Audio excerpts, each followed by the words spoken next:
On the afternoon of the fourth day of Qian Hao's break, she could feel a slight discomfort in her stomach, a pain similar to period cramps.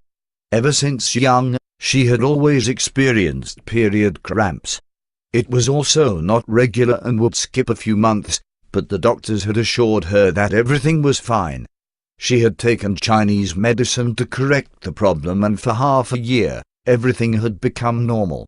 But soon after, it returned back to the irregular pattern. Too much medication was bad after all, so she went to visit another doctor who assured her once again that everything was fine. Qian Hao had mild discomfort in her stomach, but later that afternoon, it was fine. After having dinner, Madame Chen asked, "Mrs. Lu, is Mr. Lu working overseas? Why hasn't he been back?" The question left Qian Hao startled, and after a while, she murmured an inaudible "yay," then continued to eat her meal.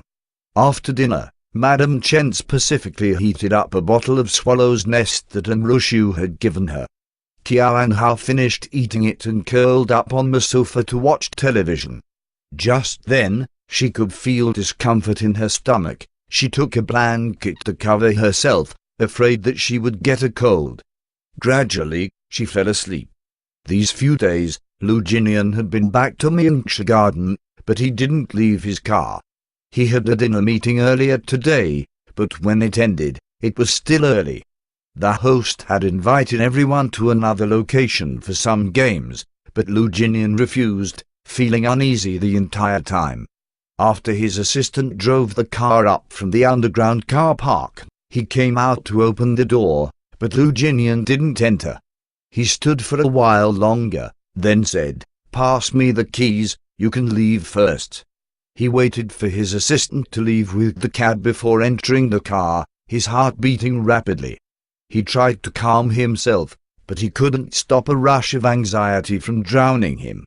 He whined down the window, waiting for his breathing to calm, but the heaviness in his heart was still lingering.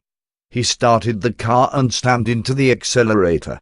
After about 10 minutes, he still felt the same heaviness in his heart, hence, he took out his phone and called Mingshi Garden. Madame Chen saw his number and picked up instantly, greeting him. "Mr. Lu." Lu Jinian replied with a faint "yay," before asking impatiently, "How's Kiao Kiao?" Madame Chen felt that the phone call was abrupt, so she paused for a bit, replying in confusion, "Mrs. Lu is fine, she's watching television upstairs." Lu Jinian's anxious heart finally calmed down. He took a deep sigh before replying with a faint "oh." He hung up after it.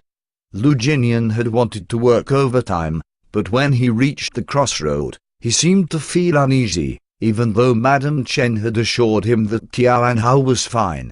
Hence, he turned back to Mingshi Garden. When he reached the front yard, it was just 10:30 p.m. Madame Chen was not asleep yet. When she heard his car enter, she came out to greet him. After alighting from the car, he didn't bother with greetings, brushing past her while he pressed the lock button on the car keys. Without even removing his shoes, he ran up the stairs into the bedroom, slamming the door open.